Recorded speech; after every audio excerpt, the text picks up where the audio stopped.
انعکاس میډیا ګرانو لیدونکو او اوریدونکو سلامونه. هیله دره کړو خاوه د ژوند پر ټولو چارو برلاسي یاستئ یو ځل بیا هم ستاسې په درانه حضور کې د مورې ته مې زړه کې د ناول له 14مې برخې سره حاضر شوم. تمه ده چې دا برخه به هم را سره تر پایه واورئ.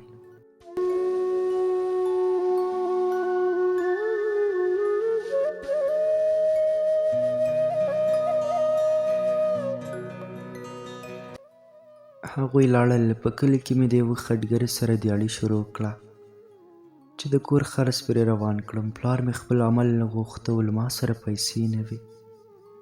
د سهار نه تر مازدیګره مې له هغه سره کار وکړ. خټګر 120 کلدارې راکړې. د کور په لور روان وم. په یو دوکان کې مې د پلار لپاره د 10 روپو عمل واخیست. مور مې را یاده شوه چې هغه ته به مې مڼې راوړلې. تودانه مې هغه هم را واخیسته. چې کله کور ته ورسېدم نو له وره مې نارې کړې، مورې وا مورې. خک پک ودرېدم. ستونی مې ډک شو. په مړوند مې اوښکې پاکې کړې. حویلۍ ته دننه شوم. پلار څنګ ته ورغلم. مڼې مې ورته ونیولې. هغه تریو ناست و. ځواب یې رانه کړ. پوهېدم چې ولې داسې ناست دی. مخکې له دې چې غوسه شي ژر مې د هغه عمل ورکړ. بیا یې سینې پورې ټینګ ونیولم. په خندونې څېره یې وویل، شاباس راکه زویه، همدا مې غوښتل. واخله زویه، یوه مڼه ستا او یوه یې زما. ما نیمه د حمید د ماشومانو او نیمه خپلې کوچنۍ خورکۍ ته ونیوله. واخله وخورئ. لالا اته یې نه خورې؟ نه خورکې، دوانې مې خوړلې. پلار مې زړه سواندي کوله.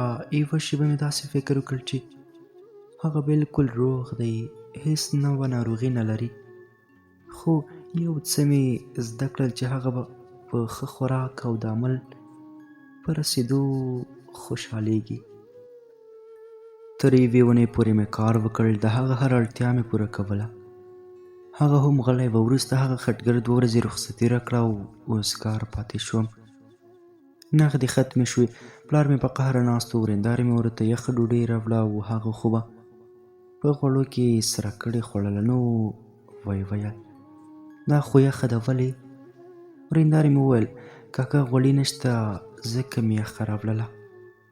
هغه له غوسې ډوډۍ ایسته خطا کړه. څنګ ته یې ورنږدې شوم او ومې ویل، پلار جانه مه خفه کېږه، خټګر 2 ورځې رخصتي راکړې، سبا انشاءالله ورځم. هغه له مړوند ونیولم او کش یې کړم. 2 پړقې په مخ کلک راکړل او ویې ویل، پاسه همدا اوس کار ته لاړ شه. سبا ناری مې ونه کړ. نهاره خېټه خټګر پسې لاړم. ور مې ورته وټکاوه. راووت او ویې ویل، ته؟ هو استاد، کار پسې راغلی یم. پلار مې غوسه وه، له کوره یې وشړله. ښه سمه ده، خو سبا راشه. سبا خو به راشم. د اوس لپاره که تاسو نه خفه کېږئ د دیاړۍ پیسې مخکې راکړئ. هغه جیب ته لاس کړ. 80 روپۍ یې راوویستې او ویې ویل، دا وخت لا نورې نشته.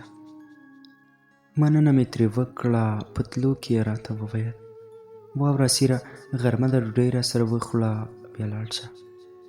نه استاد، ژوندی اوسې، زړه ته مې نه کېږي. دوکان ته لاړم. د 10 روپو چرس او په نورو مې غوښه واخیسته. بیا کور ته لاړم. هغه ټوله ورځ خوشحاله وه. ورځ تېره شوه. سهار وختي کار ځای ته ورغلم. 14 کالو تنکی ځوان وم او د خټې کار دروند و. تر مازدیګره ښه مات او ګوډ شوم. سر را باندې ګرځېد. په ډېرو ستونزو خپلې کوڅې ته ورسېدم. خورکۍ مې چې ولیدم نو په منډه څنګ ته راغله. ومې ویل، خیر شه خورې، څه شوي؟ دسه یې واخیسته. لالا پلار مو بیا په غوسه شوی. څه وایې خورې؟ لالا هغه ته چا څه ورکړي؟ د کور کالي یو پر بل وهي.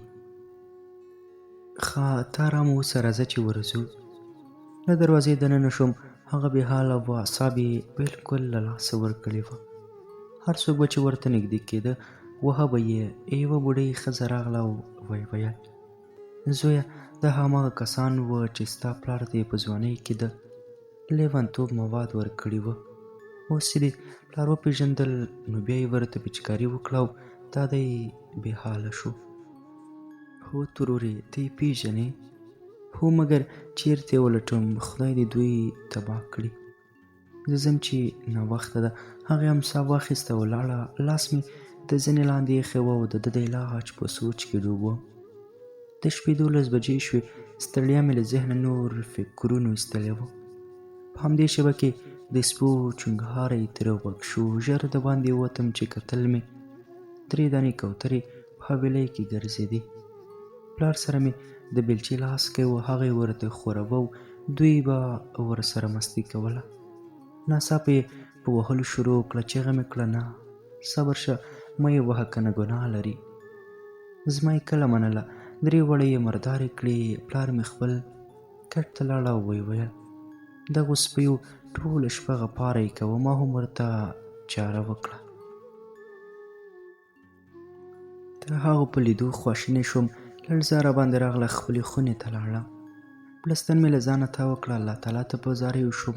په ژړغوني غږ مې وویل ای خدایه، ته خپله ښه پوهېږې. ته مې پلارجان ته صحت کامل ورکړي. تر څو به داسې کوي؟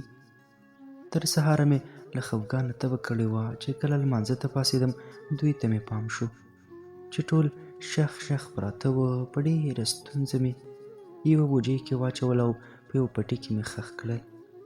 8 بجې وې. سهارنۍ مې پرېښود. ولسوالۍ ته لاړم. ولسوال ته مې ځان عریض کړ. په جریان مې پوه کړ. دا مې هم وویل چې د هغه ظالمانو څېړنه وکړي چا چې زما پلار دې حال ته رسولی. اوس یو عیني شاهد وایي چا چې زما پلار ته ستن وهلې هغه پېژني. دوی په ژوندون یتیمان کړو. ښه دولتي صاحب منصب و. د یوې چوکۍ لپاره یې زموږ ژوند تباه کړ. اوس تاسو ته اړ یم، ما سره مرسته وکړئ. پلار مې د مرګ په څېر وهل کوي او زه په یوازې ځان هغه روغتون ته نشم وړلی. له تاسو هیله کوم ما سره یو څو عسکر ولګئ تر څو یې په روغتون کې بستر کړم.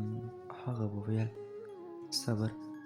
ساتونکو ته یې غږ کړ او له ما سره یې ولېږل. هلته چې ورسېدو له دې ځایه مو په څه چل ول روغتون ته یوړ. د هغه واټ محافظ یو دنګ سړی و.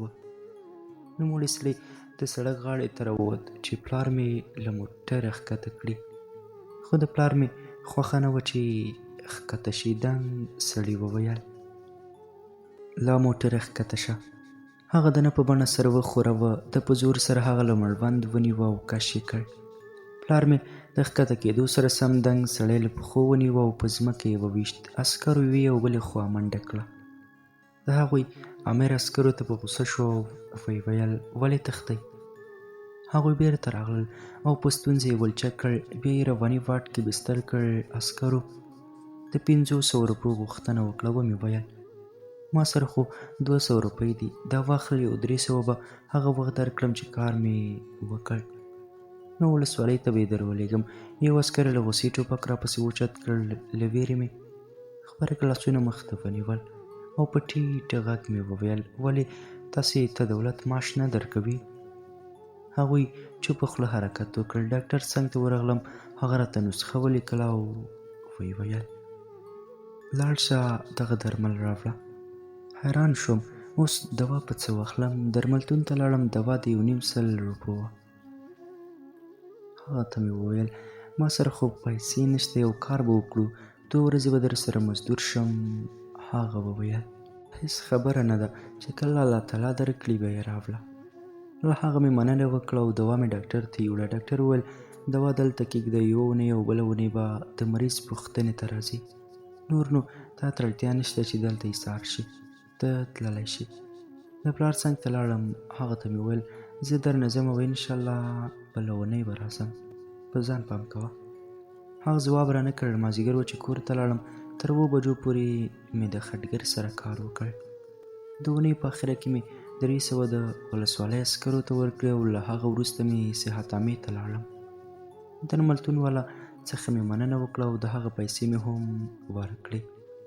لکه تازه میوه مې له ځان سره واخیسته او د پلار څنګ ته ورغلم. هغه ولیدم، خوشحاله شو. روغبړ مو سره وکړ. ومې ویل پلار جانه اوس څنګه یې؟ ښه یم زوی، خو زړه مې تنګ شوی، ما بیرته له ځان سره بوځه. ډاکټر راغی، وویل تګ مګ نشته، خوره او څښه او همدلته اوسه. پلار مې وخندل، سمه ده نه ځم. ومې ویل پلار جانه دوا به او په وخت خوره او په ځان پام هم کوه. چې ښه شوې بیا دې وړم، زه اوس ځم چې کور کې څوک نشته. ویې ویل الله تعالی دې مل شه زویه، صحتمند شي پلار جانه. حرکت مې وکړ، په موټر کې ناست وم، په هډه کې سړي چغې وهلې، واخلئ رنګارنګ جهازونه او ګوډیګانې واخلئ. اخ مې کړ زهرا ته به یې واخله.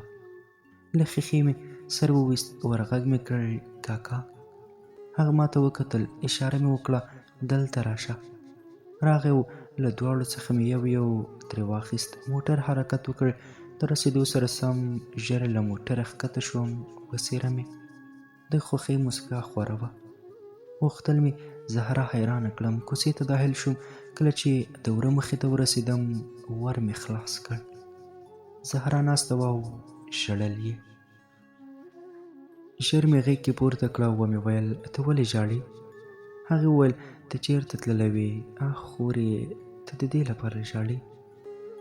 ما نه خو دې زړه وایست، زه خو د پلار پوښتنې ته تللی وم او ای خورکې دا واخله ما تا ته ستا په څېر ښکلي ښکلي نور یې خپله وګوره چې څه دي.